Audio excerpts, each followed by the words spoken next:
Okay तो विद्यार्थी मित्रों लास्ट लेक्चर ની અંદર આપણે સજીવોમાં પ્રજનન બરાબર એના પ્રકારો વિશે ભણતા હતા અને એના મુખ્ય બે પ્રકાર વિશે આપણે ભણેલા કે એક છે લિંગી પ્રજનન અને બીજું છે અલિંગી પ્રજનન. અલિંગી પ્રજનનના પણ આપણે પ્રકાર જોયા હતા અને એની અંદર જે પ્રકારો હતા તે હતા ભાજન, કલિકા સર્જન, બીજાણુ નિર્માણ, અવખંડન અને કોષરસ વિભાજન. બરાબર એની અંદરથી આપણે ભાજન, કલિકા સર્જન અને બીજાણુ નિર્માણ સુધી જોયેલું હતું. હવે આજે જે ચોથો પ્રકાર જે બાકી છે તેના વિશે વાત કરીએ તો ચોથો પ્રકાર જે છે તેને કહેવામાં આવે છે અવખંડન. નામ યાદ રાખજો, અવખંડન.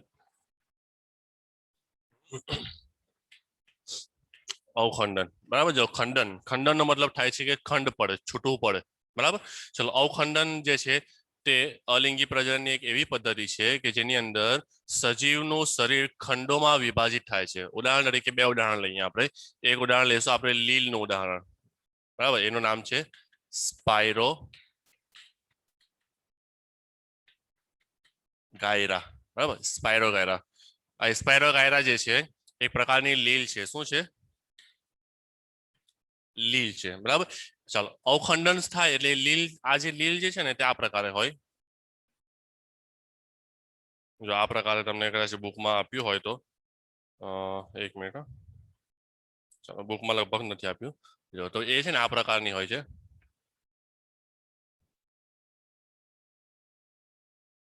બરાબર, આ પ્રકારે લીલ હોય છે, ગ્રીન કલરની હોય છે. ચાલો એના શું થાય તો ત્રણ ટુકડા પડે, એના વચ્ચેથી ટુકડાઓ પડે. માની લો કે આ એક આખી લીલ છે. બરાબર, એના ટુકડાઓ થઈ જાય એટલે કે ખંડોમાં વિભાજિત થઈ જાય. આ રીતે હું બતાવું તમને. અહીંયાથી આ એક ટુકડો પડી ગયો, આ એક ટુકડો થઈ ગયો. બરાબર, આ પ્રકારે. બરાબર, ત્રણ ટુકડા થઈ જાય એટલે કે આનું શું થયું? ખંડન. એટલે કે અવખંડન આપણે આને કહીએ. આનું અવખંડન થઈ ગયું.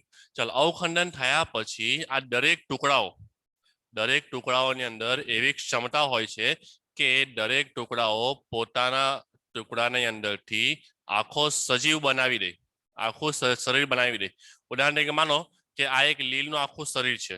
બરાબર, તો એની અંદરથી આ ઉપરનો એનો માથાનો ભાગ, વચ્ચેનો ભાગ અને નીચેનો ભાગ. તો અત્યારે આ ઉપરના ભાગને માની લો કે આ ઉપરનો ભાગ આપણી પાસે છે. બરાબર, તો આ ટુકડાની અંદરથી આ આખું શરીર બનવા માટે જે ઘટતા ભાગો જે છે તે આખા ઘટતા ભાગોનું નિર્માણ કરી લે છે. બરાબર, એટલે કે આની અંદરથી આ પ્રકારે આખી એક લીલ બની જાય છે. બરાબર, આ પ્રકારે આખી એક લીલ બની જાય છે. ઓકે, ચાલો બીજો જે છે ટુકડો, વચ્ચેનો ટુકડો છે. બરાબર, એની અંદર ખૂટતા ભાગો કયા છે? ઉપરનો ભાગ અને નીચેનો ભાગ. તો એની અંદર એવી ક્ષમતા હોય છે કે તે આ વચ્ચેના ભાગની અંદરથી ઉપરનો ભાગ અને નીચેનો ભાગ તે બનાવી લે છે. બરાબર છે. અને નીચેનો ભાગ જે છે તેની અંદર પણ એવી ક્ષમતા હોય છે કે તે પોતાનો ઉપરના બંને મતલબમાં જે ખૂટતા ભાગો છે તે બનાવી લે છે. બરાબર, તો આવી પ્રક્રિયાને કહેવામાં આવે છે અવખંડન. અને એનું એક ઉદાહરણ છે સ્પાયરો ગાયરા નામની લીલ. બરાબર, કે એનું એક પ્રજનનનો એક પ્રકાર છે અલિંગી રીતે કે તે શરીરના ટુકડાઓ કરે છે અને દરેક ટુકડાની અંદરથી દરેક નવો સજીવ બની જાય છે. બરાબર, બીજું એક ઉદાહરણ આપણે લઈએ પ્લેનેરિયા. પ્લેનેરિયા બરાબર, તમે નામ સાંભળ્યું હશે. આ પ્રકારે હોય છે.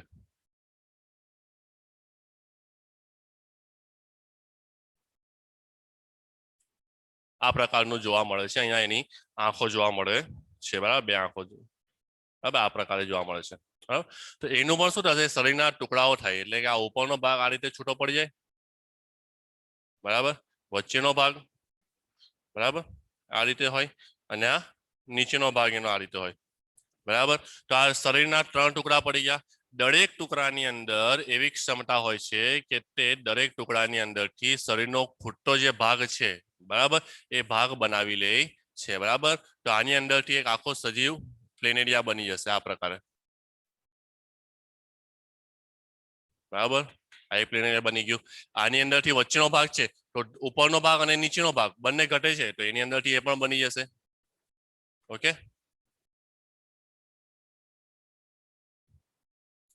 બરાબર, આ એક પ્લેનેરિયા બની ગયું અને આની અંદરથી પણ જે ઘટતો ભાગ છે એ આ પ્રકારે બની ગયું.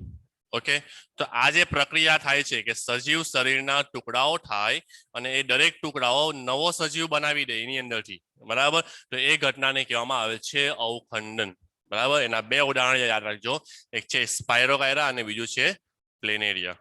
Okay, clear. ચાલો નેક્સ્ટ જઈએ.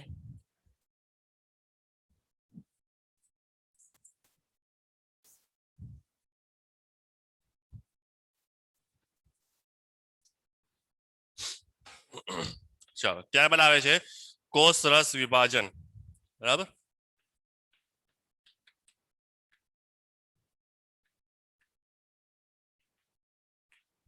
કોષ રસ વિભાજન દ્વારા અલિંગી પ્રજનન, બરાબર. ચાલો એ તમને કદાચ બુકમાં લગભગ નથી આપ્યું, છતાંય જ આપણે જોઈ લઈએ. ચાલો, તો એને છે ને કહેવામાં આવે છે પ્લાઝ્મોટોમી. પ્લાઝ્મોટોમી કહેવામાં આવે છે.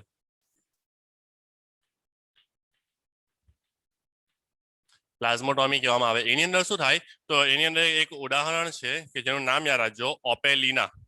એનું ઉદાહરણ શું છે? ઓપેલિના. અને બીજો છે પિલોમિક્સા. ચાલો, આની અંદર શું થાય, સામાન્યતઃ આપણે જોઈએ છીએ કે જ્યારે મતલબમાં એક કોષમાંથી બે કોષ બને છે, તો સૌ પ્રથમ શું થશે, આપણે પેલા કોષ 11મા ધોરણની અંદર જોયું હતું કે કોષનું જ્યારે વિભાજન થાય છે, તો એ વિભાજનની અંદર સૌથી પહેલા શું થશે, તો અંદરના રંગસૂત્રોનું વિભાજન થશે, એટલે કે કોષ કેન્દ્રનું પહેલા વિભાજન થાય, બરાબર. કોષ કેન્દ્રનું વિભાજન થયા પછી છેલ્લે શું થશે, તો કોષ રસનું વિભાજન થશે. આવું થાય ને. પરંતુ આની અંદર સૌથી પ્રથમ ઘટના કઈ બને છે, કોષ રસ વિભાજન થાય છે અને પછી એની અંદર શું થાય છે કે કોષ કેન્દ્રનું વિભાજન થાય છે, બરાબર. તો ઉદાહરણ તરીકે એનું આપેલું છે ઓપેલિના. તો આ માની લો કે આ ઓપેલિના છે, બરાબર. અને આની અંદર ઘણા બધા કોષ કેન્દ્રો હોય, 14 કોષ કેન્દ્રો હોય, બરાબર. તો સૌથી પહેલા શું થશે કે સૌ પ્રથમ તો આનું કોષ રસ વિભાજન થશે. શું થશે? કોષ રસ વિભાજન થશે, બરાબર. કોષ રસ વિભાજન થઈ ગયા બાદ તેની અંદર શું થશે, તો આમાં 14 કોષ કેન્દ્રો હતા. કેટલા હતા? 14 હતા. આની અંદર જે છે તે કોષ રસનું વિભાજન થઈ ગયું, બરાબર. કોષ રસનું વિભાજન થયા બાદ એની અંદર શું થશે, તો આ પણ ડિવાઈડ થઈ જશે, જે કેન્દ્રો છે એ પણ ડિવાઈડ થઈ જશે. એટલે આની અંદર કેવા થશે, આ એક અલગ બની જશે અને આ એક બીજો એક બની જશે, બરાબર. તો આની અંદર 14 હતા, બરાબર. આમાં 14, પછી જ્યારે ડિવાઈડ થાય છે, જુદા પડે છે, તો આની અંદર કેટલા આવી જાય છે, 7 આવી જાય છે, બરાબર. એટલે પહેલા આખા કોષનું વિભાજન થાય, એટલે કે કોષ રસ વિભાજન પહેલા થાય. હવે શું થશે, તો આજે 7 કોષ કેન્દ્રો આવી ગયા છે, એ 7 કોષ કેન્દ્રનું વિભાજન થશે કોષની અંદરના ભાગમાં જ, બરાબર. અને એ 7 જે છે તે બની જશે, 7માંથી કેટલા બની જશે, 14 બની જશે. આમાંથી પણ 7માંથી 14 બની જાય છે, બરાબર. એટલે આ પાછા મૂળ સજીવ જે હતો તે સજીવ જેવો બની જાય છે, બરાબર. તો પ્રોસેસ ખાલી એટલી છે કે પેલા કોષ વિભાજનની અંદર જે આપણે અત્યાર સુધી ભણતા હતા એની અંદર એવું થતું હતું કે સૌ પ્રથમ કોષ કેન્દ્રનું વિભાજન થાય અંદર, અને સૌથી છેલ્લે જે છે તે કોષ રસ વિભાજન થતું હતું. આની અંદર એનું ઉલટું છે, પહેલા કોષ રસનું વિભાજન થાય છે અને પછી એની અંદર કોષ કેન્દ્રનું વિભાજન થાય છે. સમજાઈ ગયું, બરાબર. તો આ છે આપણા અલિંગી પ્રજનનના પ્રકારો. કોઈને કઈક ડાઉટ છે? રિપ્લાય આપો જલ્દી કે આગળ જઈએ. કોઈ સવાલ છે બેટા? જલ્દી રિપ્લાય આપો. ઓકે, ચાલો નેક્સ્ટ આપણે આગળ જઈએ.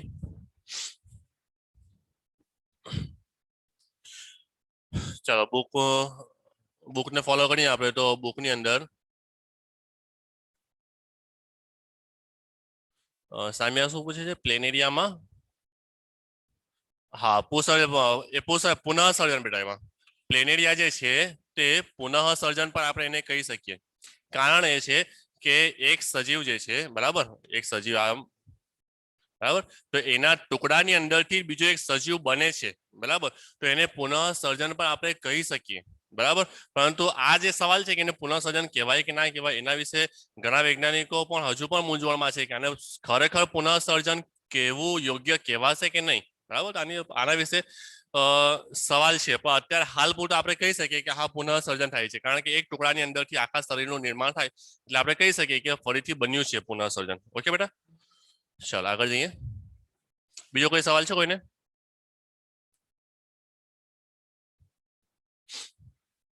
ઓકે ચાલો ચાલો નેક્સ્ટ આપણે જોઈએ તમારા બુકમાં આપેલું છે કે વાનસ્પતિક પ્રજનન. ઓકે ચાલો એના વિશે જ આ માહિતી મેળવી લઈએ.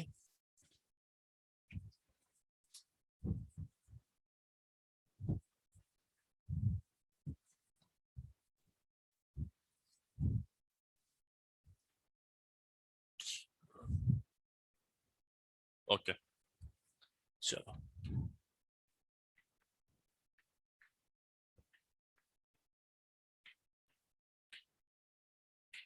ચાલો વાનસ્પતિક પ્રજનન.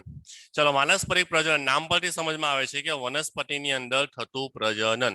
ઓકે ચાલો તો વનસ્પતિની અંદર આપણને જે પ્રજનન જોવા મળે તેના વિશે, પરંતુ વનસ્પતિની અંદર આ વાનસ્પતિક પ્રજનનની કેટલીક પદ્ધતિઓ તમને બતાવવામાં આવી છે. અહીંયા તમે બુકમાં જુઓ તો તમે જોવા મળશે કે વાનસ્પતિક પ્રજનનના કેટલાક પ્રકારો છે, જેવા કે તેની અંદર આપેલું છે. જો સૌથી પ્રથમ આપેલું છે આપણને અહીંયા ભૂસ્તારી.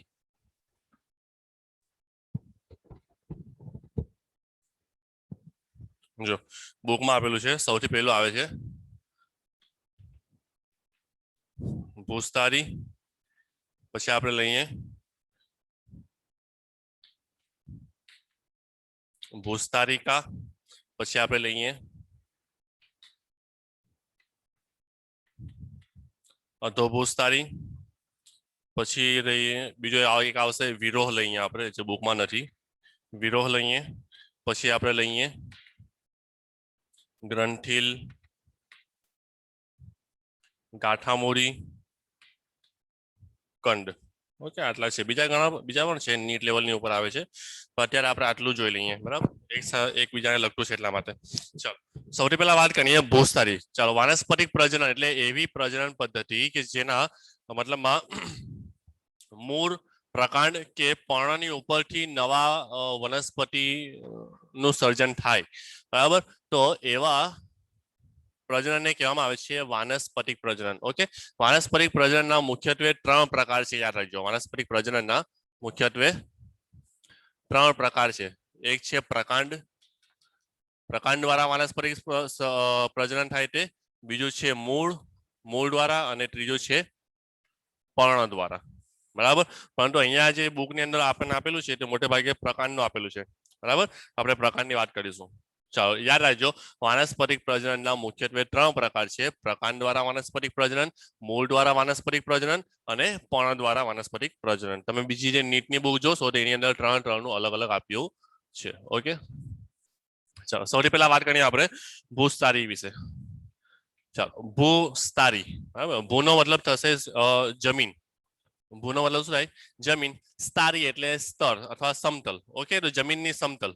ઓકે ચાલો તો ભૂસ્તારીની આપણે જ્યારે વાત કરતા હોઈએ ત્યારે આપણે જોઈ શકીએ કે સૌથી પહેલા એનું ઉદાહરણ લઈએ. ભૂસ્તારીમાં જો અહીંયા આપણે લખીએ ભૂસ્તારી. ભૂસ્તારી ની અંદર એક આપણને જે છે તે પ્રકાંડ દ્વારા જે વાનસ્પતિક પ્રજનન થાય છે તેનો એક પ્રકાર છે ભૂસ્તારી, અને તેનું ઉદાહરણ જે છે તે છે દુર્વા ઘાસ. દુર્વા ઘાસ. બરાબર, આ શું છે? તો એક પ્રકારની ઘાસ છે. બરાબર, માની લો આ જમીન છે. ઓકે, તો જમીનની ઉપર માની લો કે અહીંયા આ ઘાસના મૂળ છે. ઘાસના મૂળ છે. હવે ઘાસનું જે પ્રકાંડ જે હોય છે તે નાનું હોય. બરાબર, અને અહીંયા એના પર્ણો છે.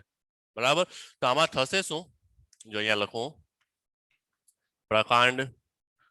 આ પ્રકાંડ છે, આ પર્ણ છે, અને આ મૂળ છે. ઓકે, તો આ પ્રકારની અંદરથી એક કલિકા સ્તરનું સર્જન થાય. શું થાય? કલિકાનું સર્જન થાય. અને આ જમીનની સમતલમાં એટલે સીધી જમીનથી થોડું ઉપર જઈને આ રીતે ઉપર જઈને તે નીકળે છે. અને જ્યાં જઈને તે જમીનને ટચ થાય, જમીનને અડકે, ત્યાં બીજો નવો પ્રકાંડ સર્જાય, એટલે કે નવા મૂળ નીચે જમીનમાં જશે, ત્યાંથી નવો પ્રકાંડ બનશે અને નવા પર્ણો તેમાંથી નીકળે છે. બરાબર, તો આ પ્રકારે પ્રજનન થાય છે. બરાબર, એટલે કે એક વનસ્પતિમાંથી કલિકા નીકળે અને તે આગળ જમીનની અંદર જ્યાં ટચ થાય ત્યાંથી નવી વનસ્પતિ ઉગે. બરાબર, પછી આમાંથી બીજી નીકળે. આટલી ઉપર નહીં, જમીનને સમતલ, બરાબર, સ્તર, અહીંયા જઈને ટચ થાય, નીચે મૂળ ઉગશે, અહીંયા પ્રકાર માનેલા આ પ્રકાર છે, પછી અહીંયાથી પર્ણો બીજા ઉગશે. તો આ જે ઉદાહરણ છે બરાબર દુર્વાઘાસનું, બરાબર કયા પ્રકારનું છે? તો ભૂસ્તારી પ્રકારનું છે. ઓકે, ચાલો આ થઈ ગયું. આ જોવા મળે ખાસ જમીનની અંદર, યાદ રાખજો. આ શેમાં જોવા મળે છે? જમીનની ઉપર જોવા મળે છે. ચાલો ઓકે, ચાલો બીજું આપણે ઉદાહરણ લઈએ ભૂસ્તારિકા. બરાબર, ચાલો ભૂસ્તારિકા જે છે બરાબર એ પણ આના જેવું જ છે, સેમ છે, પરંતુ ફરક શું છે કે આ ઘટના જે છે તે જમીનમાં થાય છે, આ ભૂસ્તારિકા જે છે તે પાણીની અંદર થાય છે. બરાબર, અહીંયા આપણે લખીએ ભૂસ્તારિકા. બરાબર, એનું એક ઉદાહરણ જે છે તે છે જળ શૃંખલા. નામ યાદ રાખજો, આ એનું ઉદાહરણ છે. ઉદાહરણ છે જળ શૃંખલા. બરાબર, એની અંદર શું થશે? તો એમાં પણ આવું સેમ થાય છે કે પાણીની સપાટીથી સમાંતર પ્રકારથી બીજી વનસ્પતિ ઉગે છે. બરાબર, તો માની લો કે આ કોઈ પાણીની આવી સપાટી છે, પાણીની સપાટી છે, અહીંયા કોઈ વનસ્પતિ ઉગી છે. બરાબર, એના મૂળ અહીંયા પાણીની અંદર છે, અહીંયા એના પર્ણો છે, આ પ્રકાર છે. એ પાણીની સપાટી સાથે આગળ વધે છે અને આગળ જઈને તે નવી વનસ્પતિનું સર્જન કરે છે. બરાબર, તો બંને સેમ જ છે, ફરક એટલો છે કે આ જમીનની ઉપર થાય છે એટલે એને કહેવામાં આવે છે ભૂસ્તારી, અને આ પાણીમાં જોવા મળે છે એટલે એને કહેવામાં આવે છે ભૂસ્તારિકા. ઓકે, ક્લિયર, સમજાયું? ચાલો ત્રીજું આવે છે અધોભૂસ્તારી. ત્રીજું શું આવે છે? અધોભૂસ્તારી.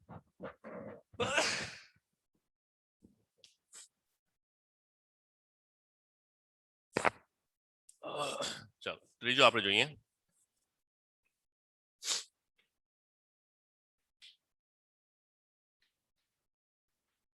ચાલો, અધોનો મતલબ થશે અંદર. અધોનો મતલબ શું થશે? અંદર. અંદર ભૂસ્તારી એટલે કે જમીનની અંદર. સેમ આવી જ પ્રક્રિયા થાય છે. આમાં પણ શું હોય છે કે આ રીતે જમીન હોય છે, અહીંયા વનસ્પતિ ઉગી હોય, એના મૂળ હોય અહીંયા નીચે, આ પ્રકાંડ છે, આની ઉપર શું છે? આ બધા પર્ણો છે. બરાબર, તો હવે થશે શું કે આની અંદરથી કલિકા નીકળશે. પ્રકાંડની અંદરથી શું નીકળશે? કલિકા નીકળે છે, અને કલિકા જે છે તે જમીનમાં, પ્રકાંડની શાખા જમીનમાં જઈને કમાન આકારે વળતે. બરાબર, આ રીતે વનસ્પતિ જે છે તે જમીનની અંદર, અને પછી અહીંયા જે આગળ જઈને એની ગાંઠો હોય, આની અંદર શું હોય? બધી ગાંઠો હોય કલિકાની અંદર. બરાબર, તો આગળ જઈને તે જમીનની સપાટી પર પહોંચે.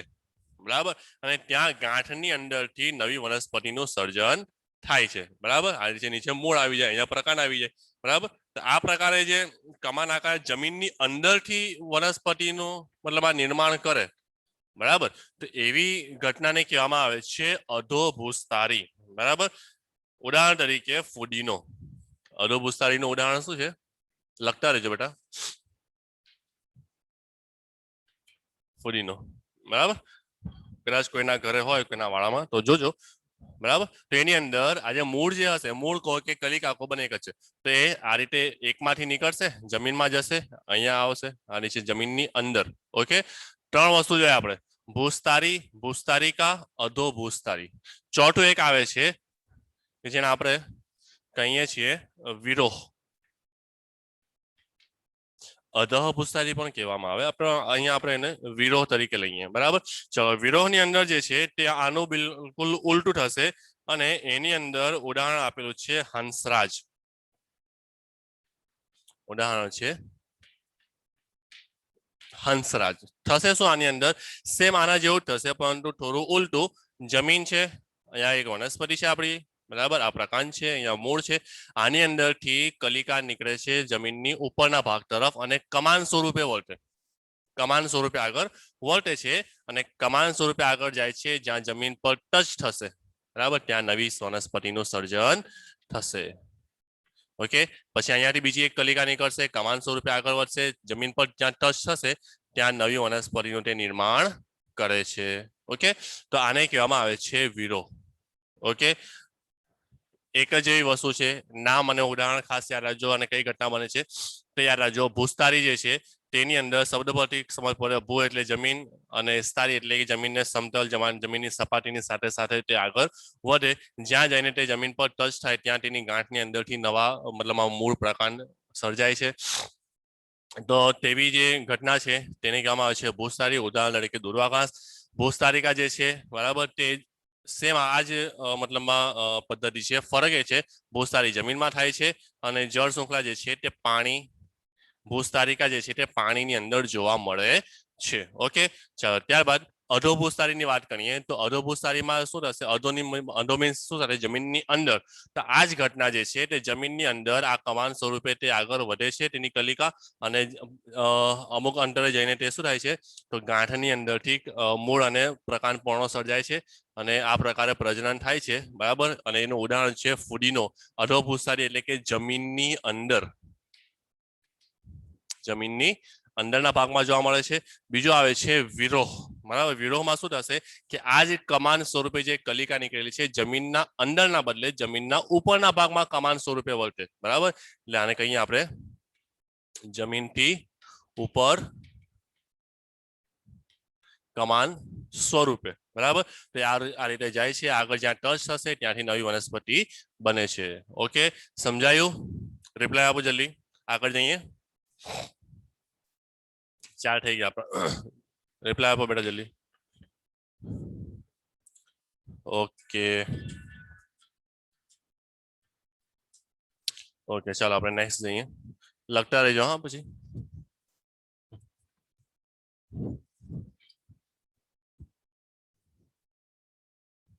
તમને કદાચ બુકની અંદર પણ આપ્યું છે આવું. હા, જો તમને બુકમાં પણ આપ્યું છે, જોતા રહેજો હા.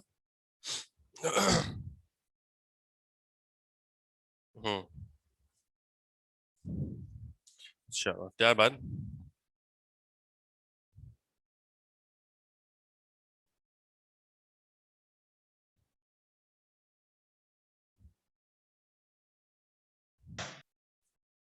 ચાલો આ પણ થઈ ગયું, આ પણ થઈ ગયું.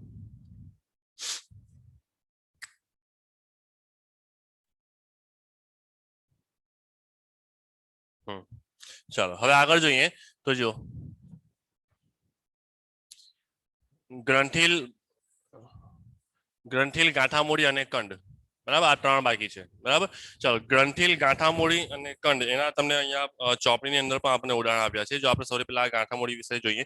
સૌથી પહેલા એનો આજો બટાકાની આંખ તમે કદાચ જોયું હશે કે તમારા ઘરોની અંદર બટાકા જે હોય છે, બટાકાની અંદર જે છિદ્રો હોય છે તેની અંદરથી ઘણી વખતે મતલબમાં કલિકાઓ નીકળે છે, મૂળ જેવી રચનાઓ નીકળે છે.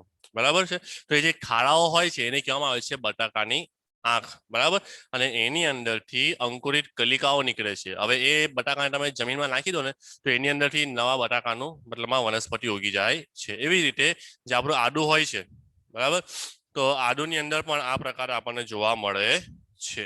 બરાબર છે, ચાલો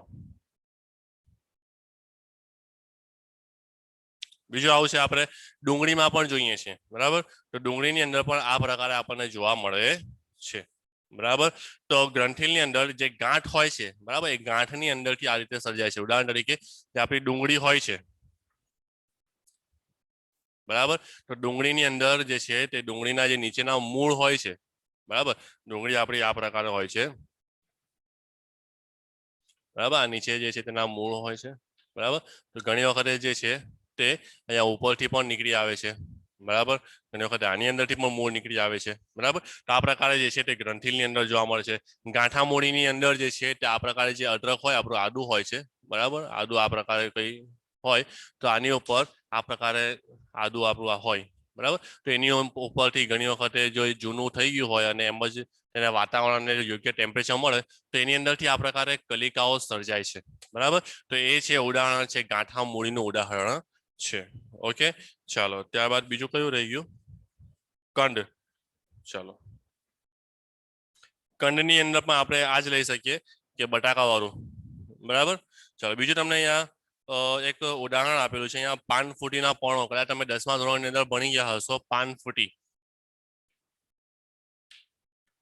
બરાબર, પાનફૂટી એટલે કે તે પર્ણની ઉપર, બરાબર, માની લો કે આવો કોઈ પર્ણો હોય તો એ પર્ણની ઉપર આ રીતે મૂળની રચના થાય છે. બરાબર, પણ આ જે છે તે પર્ણ દ્વારા થતું વાનસ્પતિક પ્રજનન. બરાબર, આ જે છે બધું આપણે આગળ જોઈ ગયા તે પ્રકાંડ દ્વારા થતું પ્રજનન છે. બરાબર, હવે મૂળ દ્વારા જે વાનસ્પતિક પ્રજનન થાય છે તે શેમાં જોવા મળે તો તેના ઉદાહરણ છે સક્કરિયા, સીસમ, સતાવરી. બરાબર, ડહાલિયા, ગળો વગેરે જેવી વનસ્પતિ છે તેના મૂળની અંદરથી મતલબ નવી કલિકાઓ સર્જાય છે અને તેના દ્વારા જે છે તે પ્રજનન થાય છે કે જેને આપણે વાનસ્પતિક પ્રજનન તરીકે ઓળખીએ છીએ. ઓકે, ચાલો થઈ ગયું. ચાલો આગળ જુઓ પાછળ. જો તમે જળાશયોમાં સાપ કે ટેરર ઓફ બેંગાલ વિશે તો સાંભળ્યું હશે. તે કઈ નથી પણ સ્થગિત પાણીમાં ઉગતી જળકુંભી મોટા ભાગના અતિક્રમણ પામતા નીંદણ પૈકીની એક છે. બરાબર, નામ યાદ રાખજો, ટેરર ઓફ બેંગાલ એ બીજું કઈ નથી પણ જળકુંભી છે. બરાબર, એટલે કે જે આપણે જોઈએ છે ને તળાવોની અંદર કે જ્યાં પાણી ભરાઈ રહેતું હોય છે તો એ જગ્યાએ આવી ઘાસ અથવા તો આવા વેલાઓ જેવી રચનાઓ ઉગી નીકળતી હોય છે.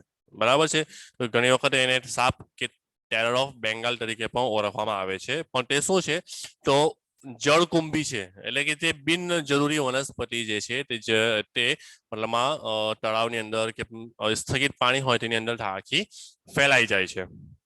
અને તે શું છે જેવી રીતે ખેતરમાં બિનજરૂરી મતલબમાં વનસ્પતિ ઉગે ને આપણે નીંદણ કહીએ તો એવી જ રીતે તળાવની અંદર કે સ્થગિત પાણીની અંદર ઉગી નીકળતી આ જળકુંભી શું છે એ તળાવની નીંદણ કહેવામાં આવે છે. તો નામ યાદ રાખજો, ટેરર ઓફ બેંગાલ.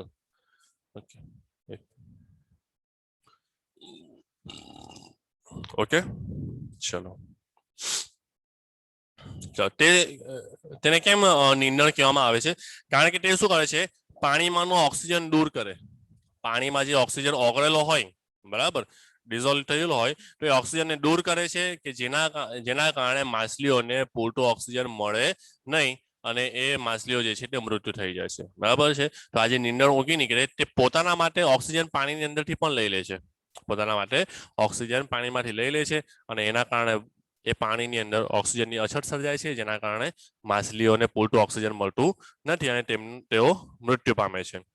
ઓકે, આ વનસ્પતિઓ નો પ્રવેશ ભારતમાં તેના સુંદર પુષ્પો અને પર્ણના આકારના કારણે કરવામાં આવ્યો હતો. આ વનસ્પતિ ઘટનાકીય દરે વાનસ્પતિક પ્રસર્જન કરી ખૂબ જ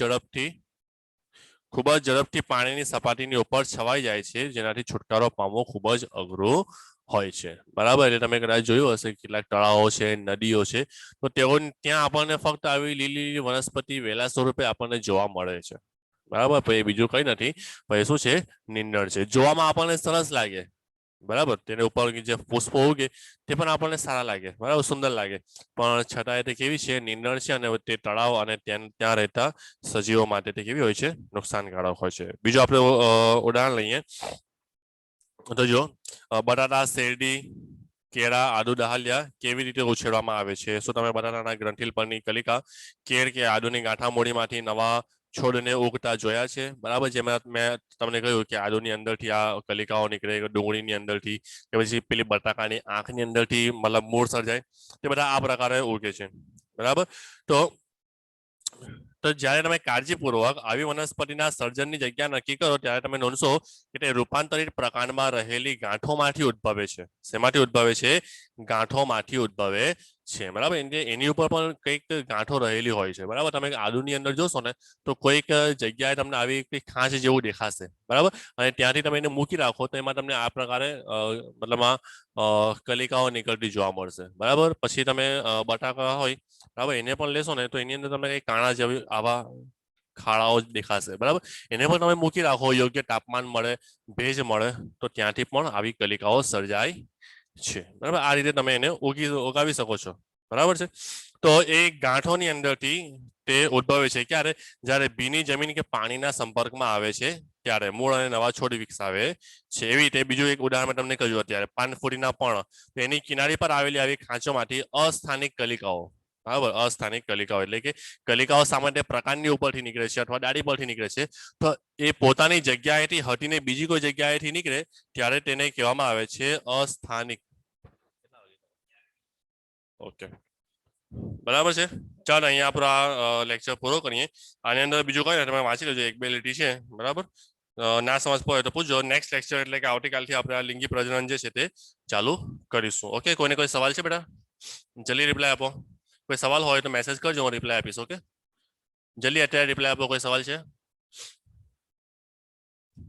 ઓકે, ચાલો, તો આપણે અહીંયા આજની મોટી